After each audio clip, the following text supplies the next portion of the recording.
So, guys, I am here today with Anthony Garcia from Catapulting Commissions, who also has a podcast. And we're going to be talking around goals because, controversially, straight away, Anthony was like, yeah, a SMART goal is what did you say? A SMART goal is a? It's a dumb goal. Just fair enough. It's his opinion. So, come on then, let's elaborate on that. A SMART goal is a dumb goal.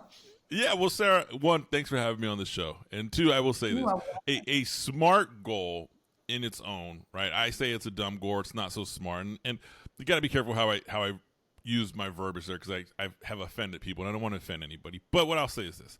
In the world of sales, if you only have a SMART goal, which if you look at the way companies train their sales representatives, they talk about goals and quotas and they invite them to webinars and talk about SMART goals. The true thing about a SMART goal is it's the basics. It's like the foundation. It's the first thing you learn on day one. If you're a sales professional and you really want to make this your industry, you want to make this your career, and you want to make life-changing money or provide a comfortable life for your family, you can't do that with just the basics. And that's exactly what a SMART goal is. It's just the basics. okay. The whole concept has been around since 1981. I mean, that's I don't want to age myself here, but that's almost 40 years.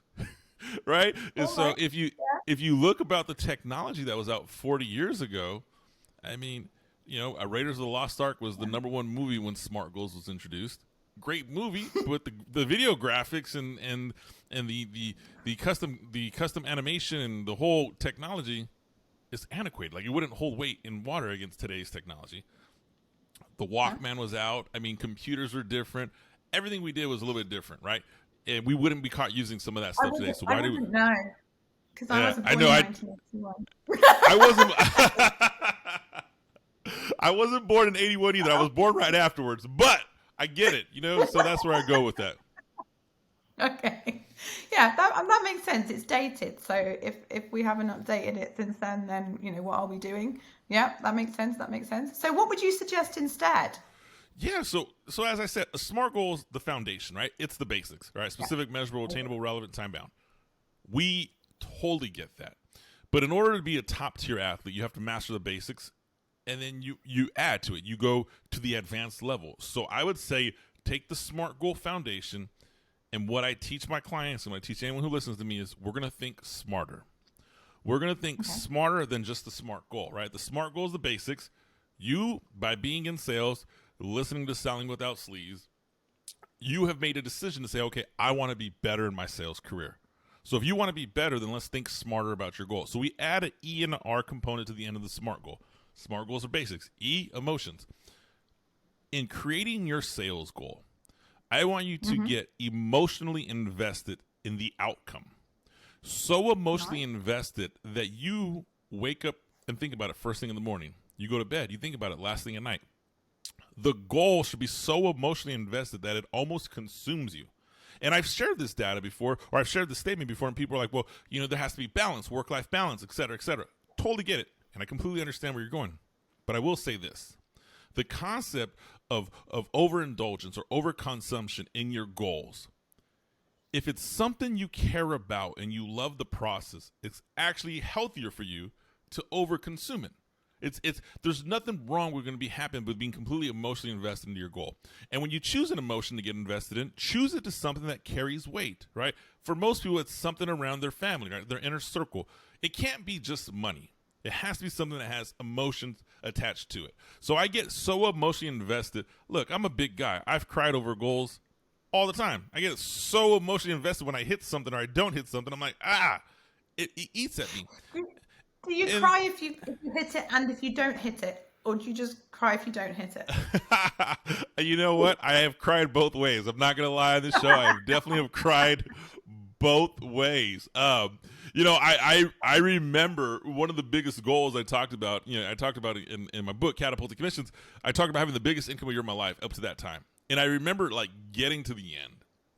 And I remember getting a 6-figure commission check. And I'll just never forget.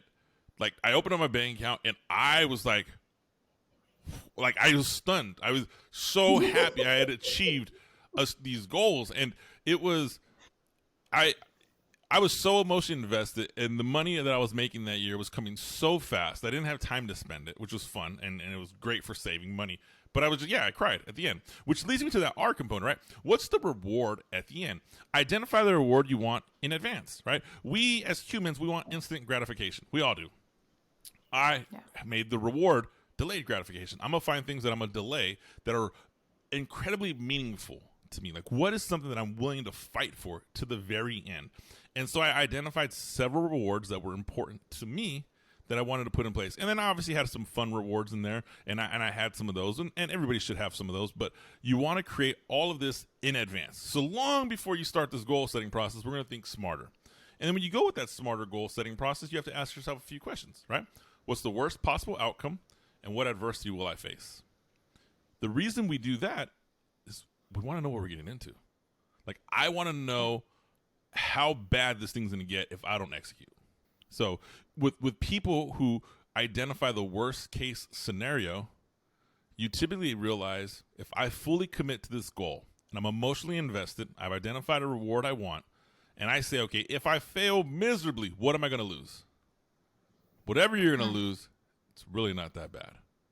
Now, unless you work for the special forces, unless you're your armed services and you're special forces and you lose, cost your life, that's doesn't apply to you right now. Don't listen to me. Yeah, what are you doing listening to a sales podcast? Exactly. For the average salesperson who's listening to this right now, you're going to be okay. If you fail, who gives a shit? I mean, it's okay. You are going to bounce back, right? And identify those worst case scenarios, right? Do you lose money? Do you lose time? Do you lose credibility? Do you damage your reputation, right? Anything you lose, you can get back, right? And if it takes money to invest, right? Let's say you're a salespreneur, right? You're a contract salesperson, 1099 only, and it's in order for you to hit your goals, you have to pay for your marketing budget, you have to pay for your gas to drive around your appointments, and you completely just fall on your face, generate no sales, burn through a bunch of gas, burn through a bunch of miles in the car, do the whole nine. You have a high income skill set. Go back out. Yeah. Get on the road. You'll be fine. It's gonna come back. The only thing you can't buy back is time. You cannot buy back time, but if you've learned something, which I would argue we learn more from the goals we fail than the goals we win, I think it's a good education. It's a trade-off I do every day of the week. I have no problem going fully committed to a sales goal or business goal. And if I fail, I've learned. I've learned what lessons to avoid. I've learned mistakes to avoid. I've learned what to do, what not to do. I'm much more wiser. And you know what? I charge for my services. So if I failed at something, you know what, man? I've learned something that I could teach someone else. I'm sure I can charge them for it later. Like, to me, these are lessons learned. And I mean, I don't, you ever wonder, hey, how does someone become a sales coach or a consultant? Right? We failed a lot. It wasn't, we've had some victories, but we failed a lot and we've learned from the failures. So even when it says to someone, hey, you lose time, I'm like, yeah, I might have lost some time, but I learned something from it. And the thing is it's the whole. I don't know if you're a fan of Will Smith. I've just read his new autobiography, and it was amazing. He's always very much. I don't think it was quoted in that one actually, but he said before, fail fast, fail quick, fail cheap. And it's like you want to learn that as quickly as you can and take that information with you, and then it isn't a mistake if you've learned from it and you don't repeat it. And you can avoid it, and other people can avoid it. And I think that's the thing that I kind of take from that. It's all learning, and then you are in a position where you can help people who are in a similar position to not mess up in the same way. Couldn't agree with you more. I mean, we have to embrace the failures, right? I love and hate social media at the same time. I love social media because I can connect, network, meet tons of people. I hate social media because everyone's perfect. Everyone is perfect on social media. Like, no one says, hey man, I had a really shitty day. No one says, hey, nobody bought my stuff. Like, it's all the good stuff. No, man, you know what? I want to see the video. Like, and I've contemplated, right? And even in my own, I've contemplated recording some of the discovery calls I do for the clients who don't say no, recording and putting them out. It literally just a concept. I'm like, you know what? Let me just put it out to people who say no. Like, let me get your permission so I can share with my following. Like, I get told no all the time. Hey man, not today. It's too expensive. Blah, blah. I don't go and cry in the corner. I'm like, hey, let's just get up. Let's Let's keep churning. Let's keep burning. Okay. You know, and sometimes you got to pay. You know, if you're running paid ads or you're doing something, and sometimes the American Express bill comes like, oh, here's the Facebook ads I paid. Did I generate enough? Not this month. Ugh. Hey, let's run it back. Right? Let's get back in the game. Let's fight. Yeah, fail. It's okay to fail. Just enjoy it, embrace it. You'll learn more from it. Definitely. And do you still, how much reflection do you do? Because I'm very much like, you reflect after your sales calls. You know, you do pre-call, you do post-call analysis. Do you do that as a habit? Do you go through and go, what went well, what didn't go so well? You know, I'll be honest with you. I do that on ones that didn't go well, and I have to get better at doing it on the ones that do go well. Right. Yeah. So on the ones that don't go well, I'm like, what did I do wrong? What did I do wrong? On the ones that went well, I'm like, oh, this is awesome, right? And typically, like, they're instantly like in my funnel. I'm emailing somebody. I'm setting them up on my calendar. I'm like, oh, let's just get this thing going, making sure invoice and billing, and we're all dialed in. And very rarely do I look back and like, oh, I do look and say, how did that person get to me? Like, what was that funnel? What was the marketing funnel? But in terms of like what was said on the call, you know, Sarah, I'm not gonna lie, and you know, and my Catapulting Commissions family knows this. I share with them on the podcast. I'm not perfect, right? So yeah, that's probably something I do need to get better at. Yeah, because it's in, and also then obviously you're reiterating to yourself how you're really good. Which obviously when you go through the process of onboarding somebody, you know, you are reiterating this person has onboarded with me, but to go through and be like, actually that was really damn good, and actually I can take this bit. It does stop you from focusing on the bits that you want to kick yourself for. Yeah, 100%. That is, yeah. I will, as I share this episode with my assistant, we will put together in our checklist of things we do to make sure we add that to it, because that is something I need. I have to be better on it, and it's just, yeah, that's a good one. Thank you for that. You are welcome. You are welcome. Stick with the positive as well as the negative. It's good. So what's going on in your world at the moment? Tell me a little bit more about what you've been up to. Yeah, no, well, the podcast continues to get pushed out. I'm going on my 3rd years of Catapulting Commissions. The podcast, third year of Catapulting Commissions sales blog, the book, all of that's fun. After numerous requests, we are launching the Catapulting Commission Sales Academy. So that's really like the most exciting thing for me. I look at it and say, how people sell and how people learn. There's a fit for everybody, but not everyone is a fit for everybody, if that makes sense, right? So how I teach may or may not resonate with your audience. How you teach may or may not resonate with my audience. And I'm okay with that, 100%. Yeah. I kept turning people down that would ask if I would do sales training. Because I was like, oh, I don't want to sales train. I don't want to sales train. And full disclosure, I launched my personal brand. I had a lot of other business ventures at the same time. Some of the ventures are starting to die down or have come through fruition. So now my coaching and training time is becoming more. I didn't want to train.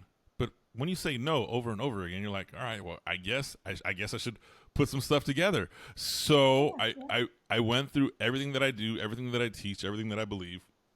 We put together a sales academy. I'm actually working with a team that's producing it on the other side of the pond. I'm in the U.S. They're based out of London, so I have a whole global influence on bringing this program to life. It has been the funnest project I've worked on in a long time. You know, still doing keynote speaking, and had the opportunity to speak at a conference in Raleigh, North Carolina in January. Speaking to a group in Orange County, California, here in the next 2 weeks. So that's what's been going on. But the true value has just been consistently collaborating with like-minded individuals such as yourself, sharing the value of what we do, and soon will be the full promotion of Catapulting Commission, the Sales Academy. Nice. Very nice. So if people want to find out a little bit more about you, if they want to get involved, what should they do? Yeah, so Anthony P. Garcia is my website, as in Anthony Paul Garcia. You can connect there. All my social media links are under the same thing, Anthony P. Garcia 99. Catapulting Commissions, the book itself. You can get it on my website, but it links directly back to Amazon. And you know, we have it set there. You can actually download a digital copy yourself off the book for free, or off my website for free. So if you're an ebook reader, you can get that copy there as well. That's how you'll find me. And I'm pretty active on LinkedIn and Instagram are probably the two that I spend the most time on. I feel bad sometimes though, because Facebook, somebody will leave something on there and I won't see it for a week or two, and I don't even have my assistant checking it, so I feel really bad on the Facebook world, which is probably why it's the lowest engaged group I have. But that's where I spend the majority of my time. Brilliant. Well, thank you very much for joining me and sharing your opinion on smarter goals and how to go about making those happen. Thanks, Sarah. Thanks for having me on the show. I wish you nothing but abundant success this year.